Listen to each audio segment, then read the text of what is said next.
July 1943. Stalag Luft 3, Germany. Morning roll call.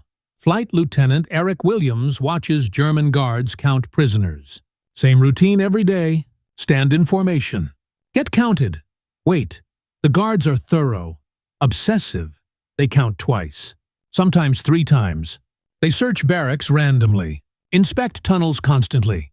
Poke the ground with metal rods looking for hollow spots. Stalag Luft 3 is designed to be escape-proof. And so far, it's working. Williams stands in the yard after roll call. Stares at the perimeter fence. 140 yards away. Might as well be a mile. The ground between the barracks and fence is completely open. Sandy soil. Any tunnel dug from the barracks would need to be 150 yards long minimum to get past the fence and the warning wire and the guards and the searchlights. That's insane. That's months of digging. Tons of sand to dispose of. Impossible not to get caught. But Williams keeps staring, keeps thinking, there has to be a way. Some trick, some angle the Germans haven't considered. And then he sees it. Prisoners exercising, doing calisthenics, jumping over a wooden vaulting horse that someone built. The guards watch them exercise. Don't interfere. Actually encourage it. Healthy prisoners cause less trouble, so the Germans let them vault. Let them move the horse around the compound. Set it up wherever they want for their exercise routine. Williams has an idea. An absolutely insane idea. What if they didn't dig from the barracks? What if they dug from the middle of the compound? What if they put the tunnel entrance right there in the open yard, under something the Germans see every single day, but never suspect? Under the vaulting horse? It's crazy. It's impossible. It's brilliant. And it just might work. This is the story of the wooden horse escape. The tunnel dug in plain sight. The audacious plan that fooled an entire German prison camp. The escape where British POWs exercised on top of their own tunnel entrance while guards watched and applauded their athletic dedication. Where 3 men crawled through 100 feet of hand-dug tunnel and walked out of a escape-proof camp. This is about psychology over brute force. About hiding in plain sight. About turning the Germans' own obsession with security against them. About the most creative, gutsy, ridiculous escape plan of World War II. And it worked. Against all odds. Against all logic. It actually worked.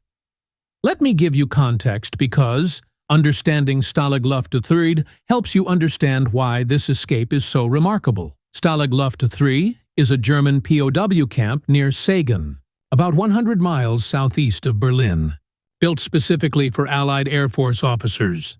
The Luftwaffe runs it. They're actually relatively decent compared to other German camps.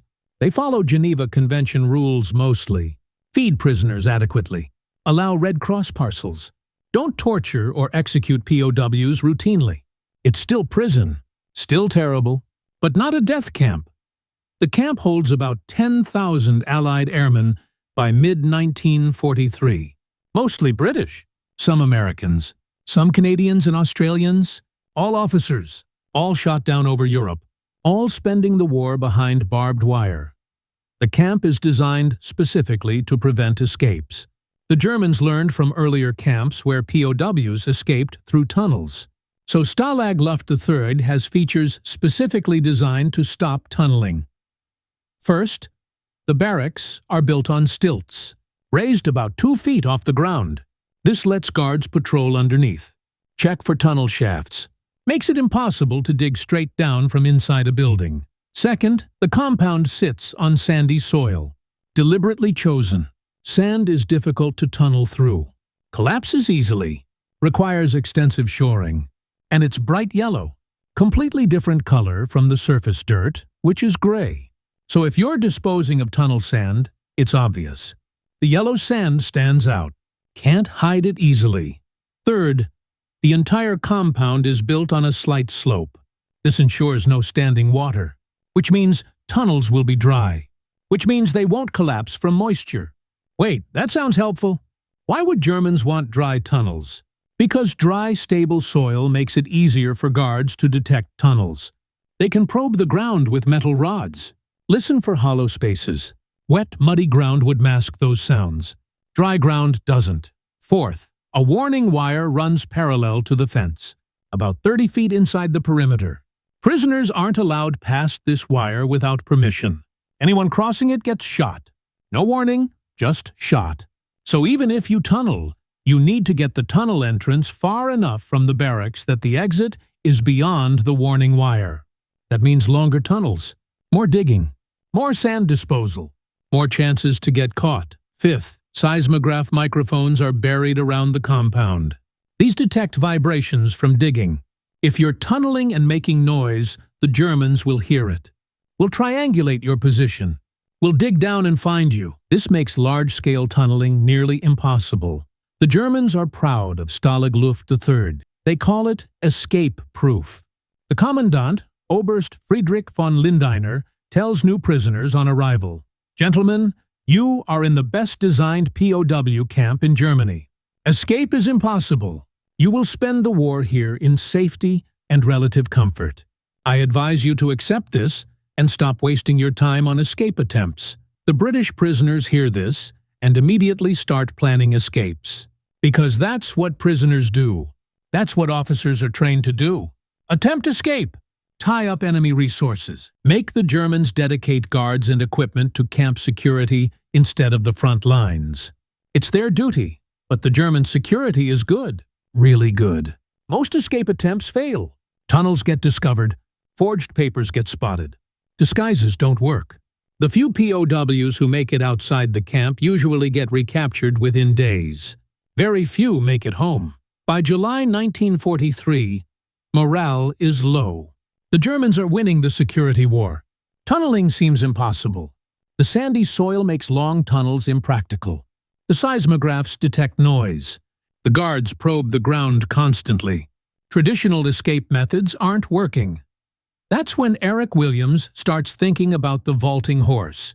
Williams is 26 years old, fighter pilot, shot down over Holland in December 1941. Been a POW for a year and a half. Tried to escape twice. Failed both times, but he's not giving up. He's studying the camp, looking for weaknesses. And he realizes something. The Germans are looking for tunnels starting from barracks. They search buildings constantly, probe the ground around foundations, monitor for sand disposal. But the middle of the compound, the open yard, they don't expect anyone to dig there. It's too exposed, too obvious. Guards can see everything. Or can they? Williams watches the vaulting horse exercise. Prisoners built this wooden horse, just a gymnastics vault, about 5 feet long, 3 feet wide, 3 feet tall. Solid construction. Heavy. Takes 4 men to carry it. The prisoners set it up in the yard, spend an hour or two vaulting over it, then carry it back to storage. The guards watch, sometimes applaud good vaults.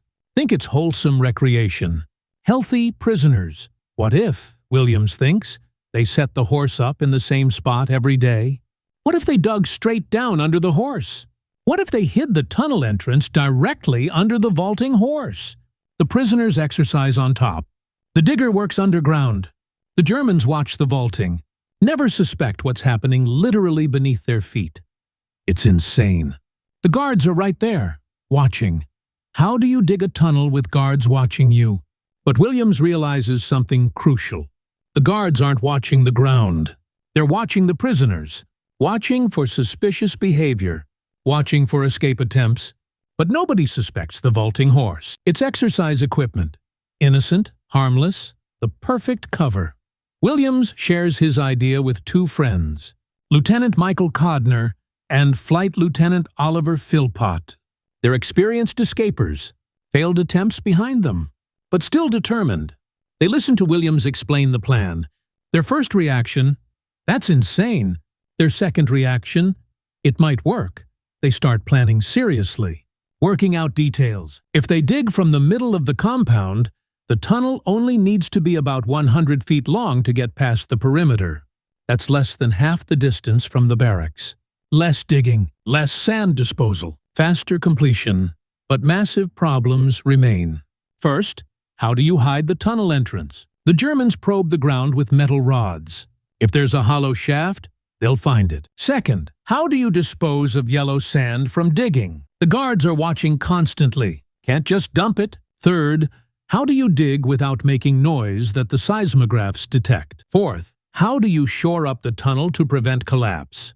They solve these problems methodically. For the tunnel entrance, they'll build a trap door, wooden frame covered with sand and grass. When closed, it looks like normal ground. When open, it reveals the shaft. They'll dig the shaft as narrow as possible, just wide enough for one man. That minimizes the amount of sand removed. For sand disposal, they build special bags that prisoners can wear under their clothing. The bags have strings. The prisoner fills the bags with yellow sand, wears baggy pants, walks around the compound, pulls the strings. Sand trickles out slowly into his pants legs. He kicks his feet. Sand disperses naturally as he walks. The yellow sand mixes with the gray surface dirt, becomes less obvious. Do this with multiple prisoners.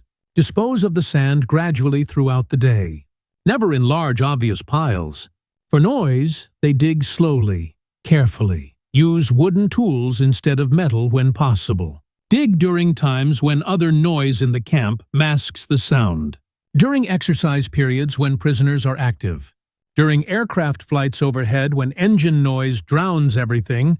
For shoring, they'll steal wood from anywhere they can find it. Bed slats, crates from Red Cross parcels, scrap lumber. Build a frame as they dig. Shore up the tunnel constantly. It's slow, painstaking, but necessary in sandy soil. The plan is ambitious, risky. If the Germans catch them, punishment will be severe. Solitary confinement at minimum, maybe worse. But the alternative is spending the rest of the war in camp. So they decide, let's try it. August 1943. They start. First, they need to build the vaulting horse. The real horse, the one that will become famous. They build it in the barracks. Make it sturdy, heavy, but hollow inside. Big enough for a man to fit inside, with a removable panel on the bottom. The plan is elegant. 4 prisoners carry the horse out to the exercise area. The horse weighs about 150 pounds, plus another 150 pounds for the man hiding inside. 300 pounds total. The Germans see 4 men struggling to carry a heavy wooden horse. Makes sense. They don't suspect there's someone inside. They set the horse down in the exact same spot every day, approximately 100 feet from the perimeter fence, right in the middle of the open yard. German guards are 30 yards away, can see everything, or they think they can. The prisoners start vaulting, doing their exercise routine. Meanwhile, the man hidden inside the horse opens the bottom panel, starts digging straight down. He's cramped, can barely move, can't make noise, can't be seen. But he digs, centimeter by centimeter, pulling sand up, packing it into bags sewn into the inside of the horse. After an hour or 2, they finish the exercise session.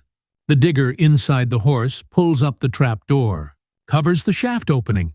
The prisoners pick up the horse, carry it back. The horse now weighs 350 pounds, plus the 150-pound man inside, 500 pounds. The 4 carriers are struggling, sweating, but they manage. The guards think they're just tired from exercising. Once back in the barracks, they remove the man and the bags of sand. The sand gets distributed. Prisoners with specially made bags take it around the compound. Scatter it gradually. Mix it with surface soil. The yellow becomes less obvious. Day 1. They dig 2 feet down. Not much, but it's a start. The tunnel is begun. Day 2. 4 more feet. Now they're 6 feet down, deep enough to start going horizontal. They build the trapdoor system. Wooden frame, covered with sand and turf. When closed, it looks like normal ground. Testing shows it's undetectable unless you're standing directly on it. And nobody stands there because the vaulting horse is there. Day 3. They start the horizontal tunnel, heading toward the fence. This is harder. The sand keeps collapsing. They have to shore constantly, use bed slats to build frames every few feet. Progress is slow, maybe 2 feet per day. At this rate, the 100-foot tunnel will take 50 days. 2 months? Can they keep this up for 2 months without getting caught? They establish a routine every day, same time, weather permitting. 4 men carry the horse out. Set it down precisely in the same spot. The precision is crucial. If they're off by even a foot, the tunnel entrance won't align with the trap door. 1 man gets inside the horse before they carry it out. Usually Williams or Codner. They alternate. Philpott manages logistics. Coordinates sand disposal. Forges documents they'll need after escape. The exercise sessions last 1 to 2 hours.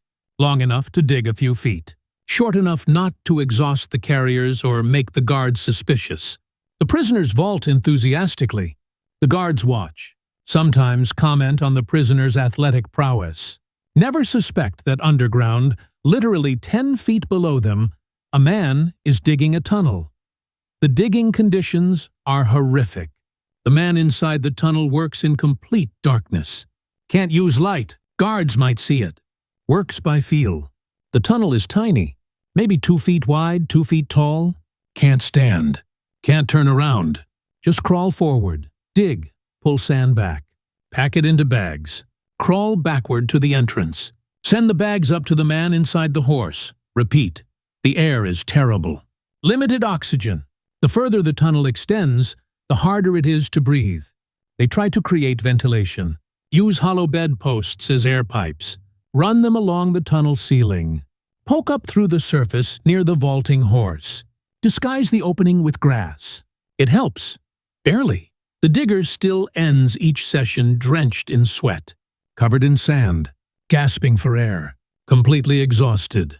September 1943. 1 month in. The tunnel is 40 feet long. Halfway there.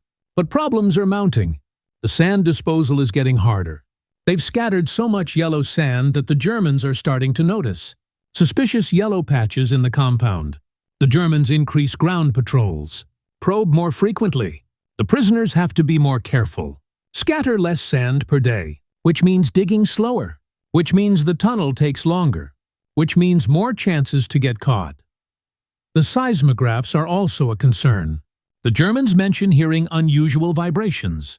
They can't pinpoint the source, but they're investigating. The prisoners dig even more carefully. Use softer tools. Work during noisy times. Aircraft overhead. Windstorms. Anything that masks sound. Morale among the 3 conspirators is wavering. This is taking too long. Too risky. Too exhausting. Maybe they should abort. Find another plan. But they've invested months. They're halfway done. They push forward. October 1943. The tunnel reaches 70 feet. Only 30 feet to go. But winter is coming. The ground is getting harder, colder. The digging is even more difficult. And the vaulting horse exercise is becoming suspicious. Why are these prisoners so dedicated to vaulting? It's October. It's cold. Most prisoners stay inside, but these guys are out there every day, vaulting enthusiastically, in the cold, in the rain, never missing a day.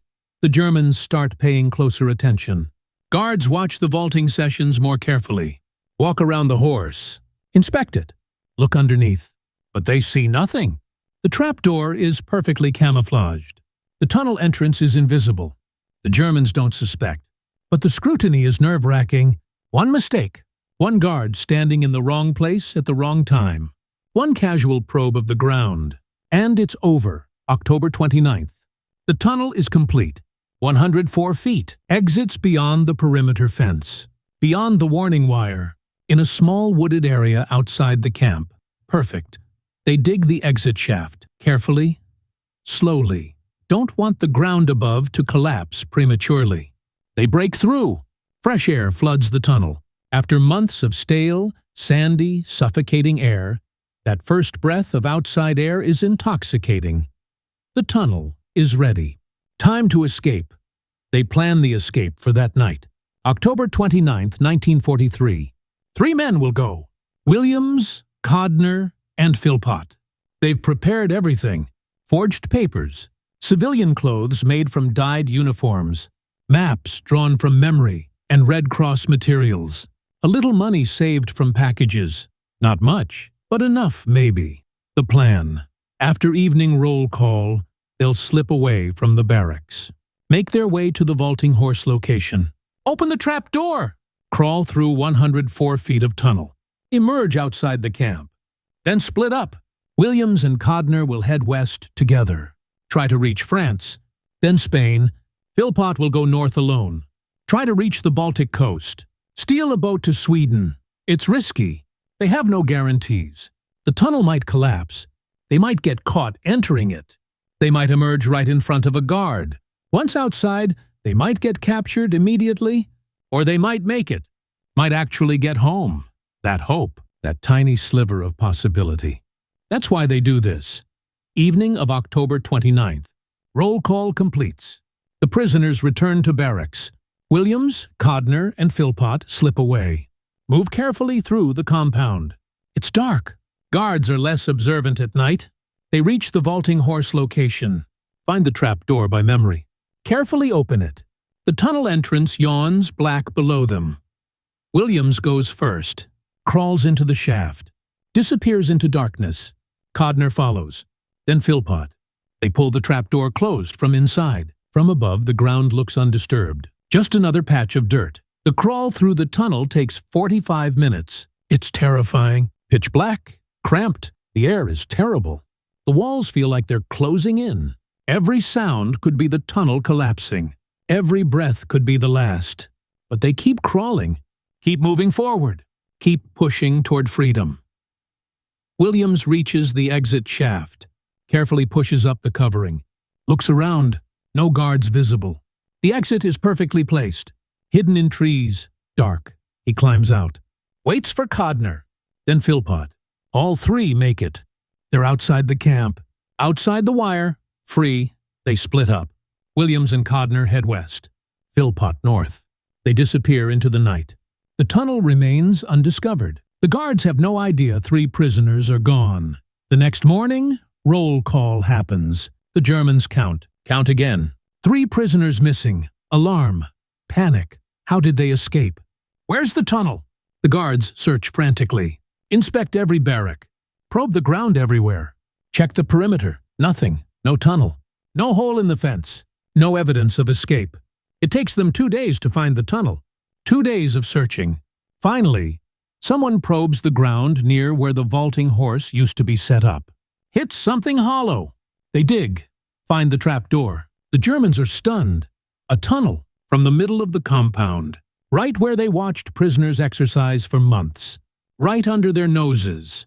The commandant is furious. Humiliated. He'd claimed the camp was escape-proof, and 3 prisoners escaped through a tunnel dug in plain sight, while guards watched them vault. It's embarrassing. It's infuriating. He orders investigations. How did this happen? How did nobody notice? The answer, because nobody was looking. The vaulting horse was so innocent, so obviously harmless, so consistently present, that it became invisible. The guards saw it every day, watched prisoners vault. Never questioned it, never inspected underneath while prisoners were using it, never suspected that the prisoner's dedication to exercise was actually dedication to escape. The psychology was perfect. The Germans expected tunnels from barracks, expected suspicious behavior, expected nighttime activity. They didn't expect daylight digging in front of guards, didn't expect exercise equipment to be escape tools. The wooden horse succeeds because it violates every German assumption about how escapes work. Meanwhile, Williams and Codner are moving west. They travel by train, using forged papers, pretending to be foreign workers. The papers aren't perfect, but they're good enough. They make it to the Baltic coast, then to Lübeck. From there, they stow away on a Swedish ship. October 31st, 3 days after escaping, they reach Sweden. Neutral territory. They're safe, free, home within weeks. Philpott goes north, also by train, also using forged papers. His journey is harder. More close calls. German police check his papers multiple times. He bluffs through. Claims he's a Norwegian worker.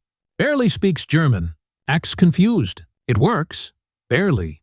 He reaches Danzig. Finds the docks. Steals aboard a Swedish coal ship. November 3rd, 5 days after escape, he reaches Sweden, also safe, also free. All 3 made it. 3 for 3, 100% success rate. Unheard of for POW escapes. Most attempts end in recapture within hours or days. But Williams, Codner, and Philpott planned perfectly, executed flawlessly, had enough luck, and all three made it home. The wooden horse escape becomes legendary immediately. Within weeks, POWs in camps across Germany hear about it. The story spreads. 3 men escaped through a tunnel dug under exercise equipment while guards watched. It's inspirational. It's hilarious. It's brilliant. It proves the Germans aren't invincible. Proves escape is possible with enough creativity.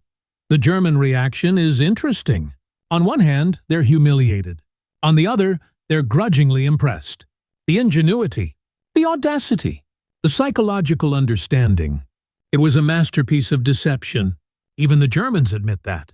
After the war, German guards from Stalag Luft III described the wooden horse as the cleverest escape they encountered. The escape also has strategic value beyond the 3 men who got out. It ties up German resources. Inspections increase across all POW camps. More guards assigned, more equipment dedicated to tunnel detection. Resources that could have gone to the front lines instead go to watching prisoners. That's what escape attempts accomplish. Even failed attempts. But successful ones are even better. After the war, Eric Williams writes a book about the escape. The Wooden Horse, published 1949. It becomes a bestseller. They make a movie in 1950. The story captures public imagination. The ultimate underdog tale. Prisoners outsmarting their captors through creativity rather than force. Williams is asked in interviews what made the escape work. His answer is always the same. We hid in plain sight. The Germans were looking for complicated escape plans. We gave them something simple, something they saw every day and dismissed. That was the key. Make your escape plan so obvious that nobody suspects it. That's brilliant operational security. That's understanding human psychology. That's knowing that sometimes the best hiding place is right in front of everyone's eyes. Let me tell you what makes the wooden horse escape so significant beyond the obvious. First, it demonstrates that security theater can be defeated. The Germans built Stalag Luft III to be escape-proof.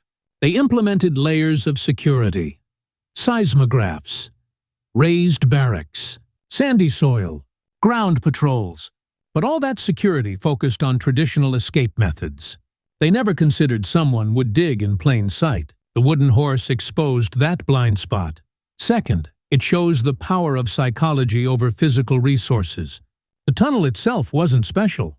It was short, crude, barely stable. What made it work was psychological. The prisoners understood how guards think, understood that familiar objects become invisible, exploited that cognitive bias brilliantly. Third, it proves persistence pays. 3 months of daily digging, carrying that heavy horse back and forth, disposing of sand carefully, shoring up the tunnel constantly, never taking a day off, never giving up. That level of commitment is what success requires. Most escape attempts fail because prisoners give up. Williams, Codner, and Philpott never did. Fourth, it emphasizes team coordination. 3 men couldn't do this alone. They needed help. Other prisoners carried the horse, disposed of sand, provided cover, created distractions. The success was collaborative.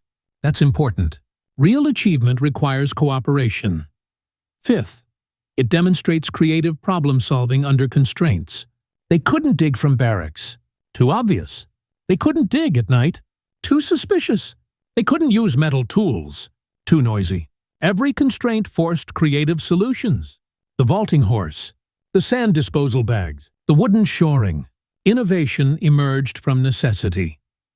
Sixth, it shows that authority can be fooled through confidence. The prisoners vaulted every day without showing fear or guilt. They acted like legitimate exercise. The guards believed it because the prisoners sold it. Confidence overrides suspicion. Act like you're supposed to be doing something, and people believe you. Today, pieces of the actual wooden horse are in military museums. The Imperial War Museum in London has sections. The story is taught in military academies as a case study in creative operations. It's analyzed by security experts as an example of defeating security through psychological exploitation rather than brute force. Modern military escape and evasion training incorporates lessons from the wooden horse. Don't always choose the most sophisticated plan. Sometimes simple is better. Hide in plain sight. Use familiar objects as cover. Understand how your captors think and exploit their assumptions. The story also resonates beyond military contexts. In business, in technology, in any competitive field, the wooden horse principle applies. Sometimes the best solution is the one nobody expects because it's too obvious. Sometimes hiding something in plain view is better than elaborate concealment. Sometimes understanding human psychology beats technical sophistication. I think about the 3 months those prisoners spent digging. The daily fear, the constant risk, the physical exhaustion, the mental strain, every day carrying that horse, every day crawling into a dark tunnel, every day knowing one mistake means failure and punishment. That takes extraordinary courage and commitment. But they did it, and it worked. And they went home, and their story inspires others 80 years later. The Wooden Horse Escape, October 1943. 3 men, 1 tunnel, 1 vaulting horse, 3 months of preparation, 45 minutes of crawling, a lifetime of freedom earned. Remember Eric Williams, who had the idea, Michael Codner, who dug alongside him, Oliver Philpott, who made it possible. Remember the dozens of other prisoners who helped, who carried the horse, who scattered the sand, who kept the secret, who risked punishment to help their friends escape. Remember that creativity matters more than resources, that psychology matters more than technology, that persistence matters more than initial perfection, that teamwork matters more than individual heroism. Remember that sometimes the best hiding place is right in front of everyone's eyes, that the most obvious solution is the one nobody suspects, that confidence and consistency can defeat sophisticated security. Remember the wooden horse, the tunnel dug in plain sight, the escape that succeeded because it was too simple to suspect, the prisoners who outsmarted their captors through genius rather than force. And remember that freedom is worth fighting for, worth risking everything for, worth 3 months of daily terror for. Because those 3 men who crawled through 104 feet of tunnel in the dark, they earned their freedom, every cramped, terrifying, exhausting foot of it. Thank you for listening.